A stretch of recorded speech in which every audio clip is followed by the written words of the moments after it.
John Janel C. Mutilla, 34 years old, nakatira po sa Dasmariñas, Cavite. Yung nagsisimula pa lang kami nung misis ko, nakikitira lang kami dun sa parents ko. Siyempre, wala kaming source of income. Ang ginawa namin is nakikitinda lang kami ng halo-halo. Natapos yung summer, so humina yung halo-halo, nag-decide kami magtinda ng pritong manok naman. Eventually, nakaka-survive naman. Kaso nga lang hindi sapat para makaalis kami doon sa bahay ng parents ko. Tumira kami doon sa bahay na maliit doon sa Dasmariñas sa may area D. Naisip namin, magbakal bote muna. Tapos minsan, nilipas yung araw. Ang pagkain lang namin, kamote lang. Maghapon na yun. Nag-apply na siya, nag-decide na siya mag-apply sa call center sa Maynila. Yung misis ko. Isang araw lang, biglang pag-uwi niya sa akin, sabi niya tanggap na siya.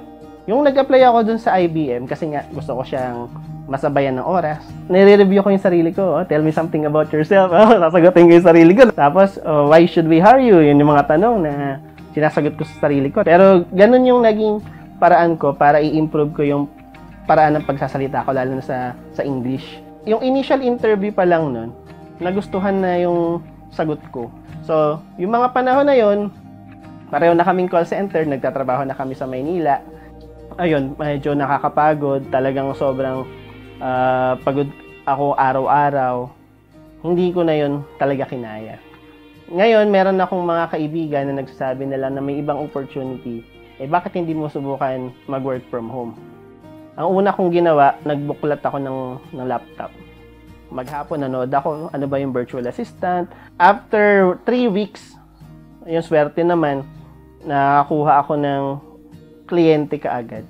So, 2 oras lang magtatrabaho kada Sabado, pero ang sahod ko kada buwan, 25,000. Sabi ko, laki pala ng opportunity dito sa pag-virtual assistant. Unang taon ko, year 2018, sa pag-virtual assistant, ang naging kliyente ko umabot ng 3. Hanap lang ako ng hanap, walang tigil.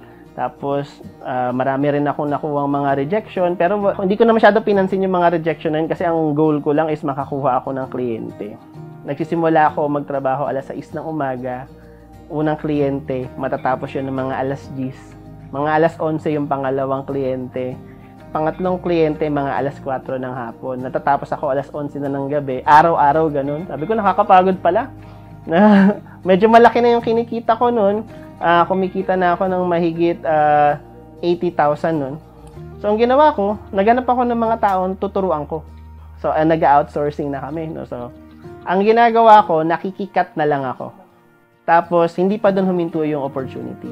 Tapos, yung mga kaibigan ko doon sa dating company na pinanggalingan ko, inudyukan ako, sabi sa akin, bakit hindi ka magturo? Sinubukan ko. Sabi ko muna, nagpalibreng klase muna ako. Nagsimula kami sa 100 na tao. Tapos, yung 100 na tao na yon naging 1,000. Hanggang sa umabot ngayon, malapit na siya mag 100,000 na yung followers ko. Nakaka-receive na ako ng feedback ng walang humpay na pasasalamat ng iba't ibang tao na may kliyente na sila, marami na silang kliyente, malaki na yung kinikita nila. May iba, mas malaki pa sa sahod ko, malaki pa sa kinikita ko.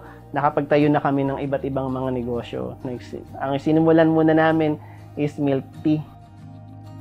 May nag-establish kami ng lugawan. So, yung lugawan namin, nagbunga na agad ng pangalawang branch. Ayun, araw-araw, hindi bababa ng 10,000 yung kita namin.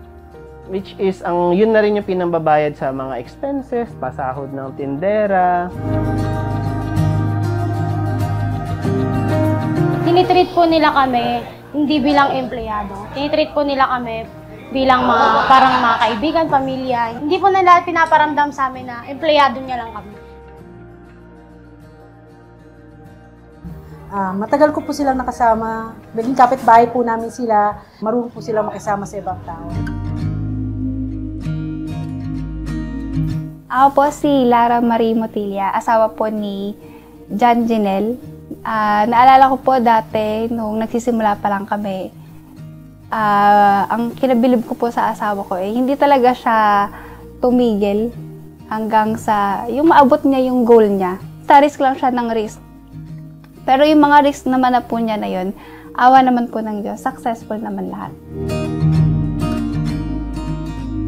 Siyempre, nakabili na kami ng mga bahay, nakabili na rin kami ng mga sakyan. Tapos yung mga tuition ng mga bata, binabayaran na namin na in full, di na siya hulugan. Dati kasi hirap na hirap kami sa hulugan eh. Na kahit na nagtatrabaho ako, tapos may negosyo kami, marami pa rin kaming oras para sa sarili namin. Siyempre, family time, may mga family time pa rin kami. Siguro yung maipapayo ko lang sa mga taong madali panghinaan ng kalooban, lalo na sa mga oras na nahihirapan tayo. Siguro, huwag tayo agad-agad susuko. Kasi sa experience na meron kami nagpapatuloy kahit na kami ay nahihirapan. Kasi gusto namin ma-reach yung aming gustong mangyari. So, ang papayo ko lang sa inyo, lagi lang tayong magtiwala sa Diyos, lakipan lagi ng sipag at tiyaga, laban lang.